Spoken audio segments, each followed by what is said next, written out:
Vascaíno do Cerrado.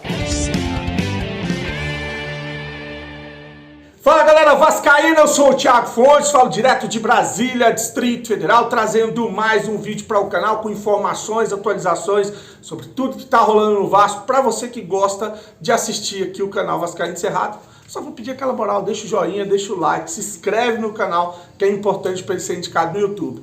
Quero falar da minha parceira, o XBet, é patrocinadora do canal Vascaíno do Cerrado. Hoje tem eliminatórias e eu fiz um bilhete. Botei uma graninha nesse bilhete aqui, ó. Argentina e Uruguai, botei que vai dar Argentina ou empate, embora o Uruguai também venha embalado, venceu o Brasil. E a Argentina jogando em casa, com o Messi, tá? O Di Maria voltando, acho que tem tudo para vencer esse jogo. Mas coloquei Argentina ou empate. Colômbia e Brasil, coloquei que vai sair mais de um gol nesse jogo. Tá aí, ó, uma odd de 1,60. Então tem um troco que você quiser colocar, coloca que vai sair um gol do Brasil, sei lá. Você pode. O Brasil tá devendo e hoje vai com aquela dupla do Real Madrid que arrebentou na última rodada, que é o Vini Júnior e o Rodrigo, né? Que pegaram o Valência depois daquela polêmica lá do preconceito na Espanha, enfim, aquela novela toda que você sabe. O link tá aqui, ó, primeiro comentário fixado, clicou, vai abrir a janelinha, o código promocional é do Cerrado.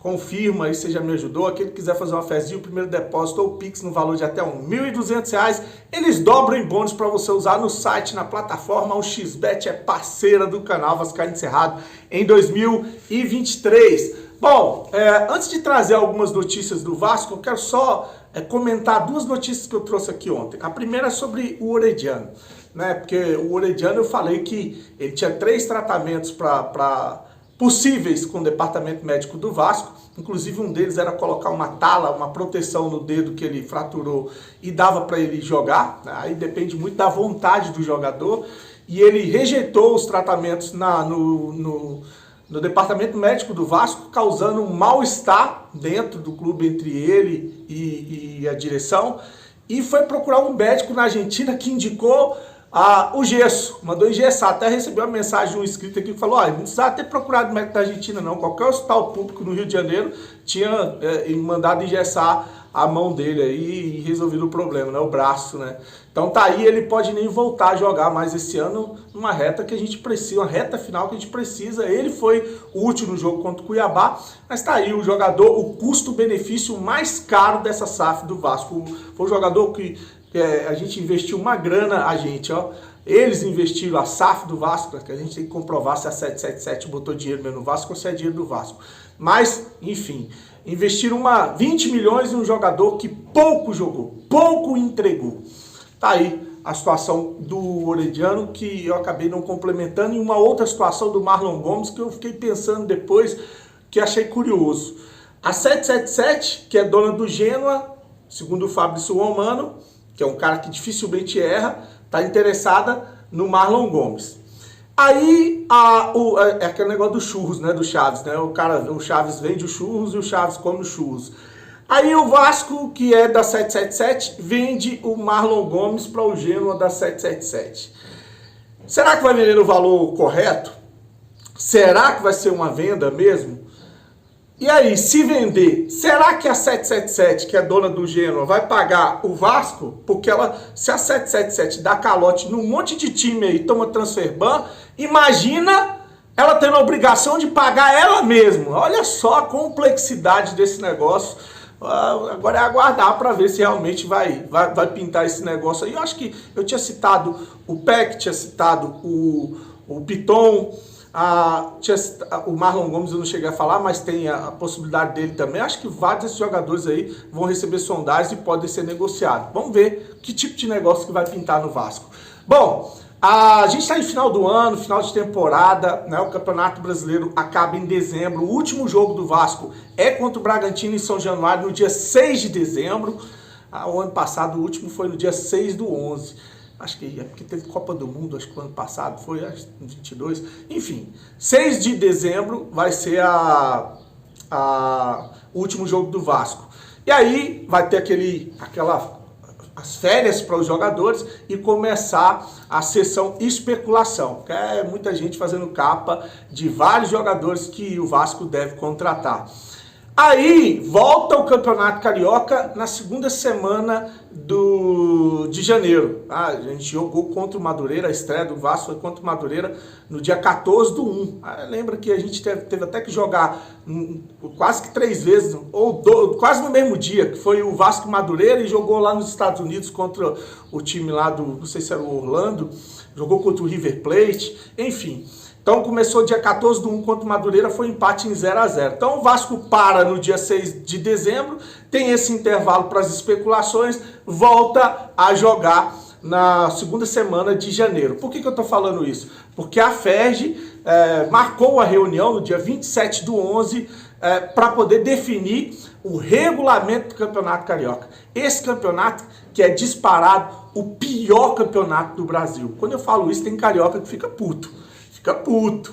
E olha, esse campeonato já foi charmoso, já foi o melhor campeonato do país e hoje ele é um lixo. Essa é a realidade. Ah, mas é porque o Vasco não ganha? Não. Eu vou te dar os motivos pelo qual o Campeonato Carioca é um lixo.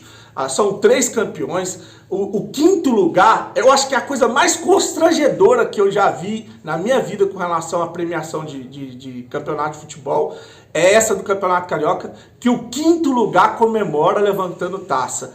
E olha, o Botafogo, acho que foi que ganhou esse ano, nem comemorou. Os caras pegaram lá, ainda soltam bomba, flores lá, não sei o que, aquela palhaçada toda, confete, e os caras pegam o troféu e saem. O Vasco ganhou esse troféu de quinto lugar e teve vascaíno indo pra rua fazer festa, soltar fogos e comemorar. Olha a mediocridade. Aí eu fui reclamar, não, porque você não é vascaíno, porque você torce contra. Olha só a capacidade, olha aonde chega o tamanho da mediocridade da torcida do Vasco, né?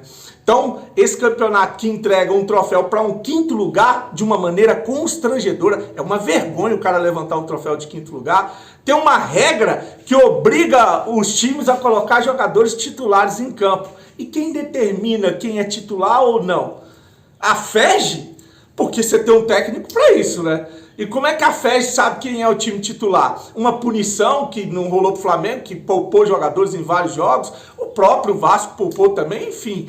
A malandragem na questão das cotas de TV, a gente viu o seu Rubens Lopes aí negociando uma parte com o Flamengo e a empresa que ia pagar, depois rachou, ficou o Flamengo e Fluminense de um lado, Vasco e Botafogo foram transmitidos na Cazé TV. Então um monte de patifaria que fazem do Campeonato Carioca ser um lixo disparado, o pior campeonato estadual que tem no Brasil. Se você não concorda, porque você mora no Rio de Janeiro e porque isso é uma ofensa, e fala do campeonato candango, que o campeonato é fraco. O campeonato de Brasília é fraco, mas pelo menos é organizado. E aqui, quinto lugar não ganha troféu, não. Aqui é só quem chega na final que ganha troféu. Então, bem diferente. Se as pessoas que compreendem o que eu estou falando entenderam, legal. Se não entende, aí paciência.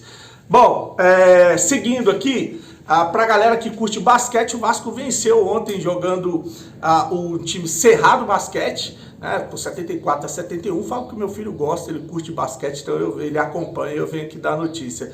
São 7 jogos, 5 vitórias e 2 derrotas. Infelizmente a derrota para o Minas e a derrota para o Urubu jogando em casa na prorrogação.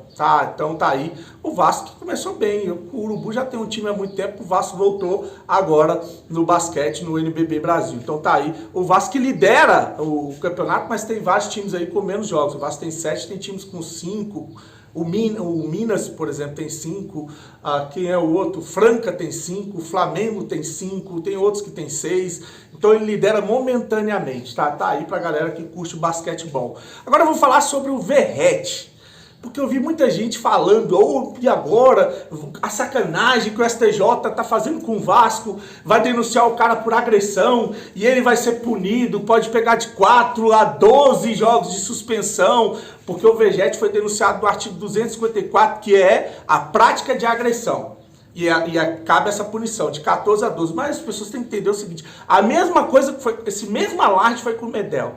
Nossa, denunciaram o Medel por agressão, vai ficar 12 jogos fora do Vasco. Eu fiz um vídeo, acho que foi um dos únicos que fez vídeo falando isso é mentira, não vai.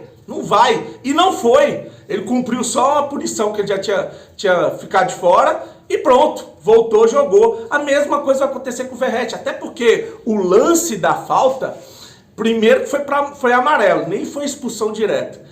Segundo, que não houve uma agressão. Foi o cara jogou o braço e acertou o jogador do Goiás. Então, ele esse procedimento, você sabe quando rola um gol no Campeonato Brasileiro?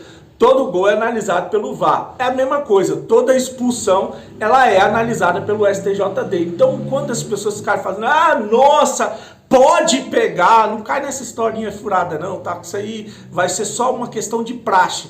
O julgamento é na terça-feira e vão absolver o cara. Já cumpriu e ele vai pro jogo contra o Cruzeiro, tá? Bom, hoje às 9h30, falar em ficar de fora, tem um jogo entre Chile e Paraguai, né? O Chile encara o Paraguai nas eliminatórias da Copa do Mundo e o Medel vai estar em campo. O que significa isso? Ele está pendurado. Se ele tomar um cartão, ele está fora do jogo do Chile contra o Equador na terça-feira, dia 21. Se ele tomar esse cartão, pode ser que role ali um acordo entre ele e a seleção do Chile para dispensar e ele vir para jogar contra o Cruzeiro. Aí a gente teria a baixa só do Paulo Henrique na lateral. Se o Medel não jogar, a gente vai ter que jogar com uma defesa diferente, que é o Léo e o Maicon na zaga e na lateral direita as opções, Gabriel Dias, Pumita e o tal do Bambu. Curte o vídeo, se inscreve no canal, estão metendo o pé. Um dia abençoado para todos vocês. Fique com Deus e saudações vascaínas.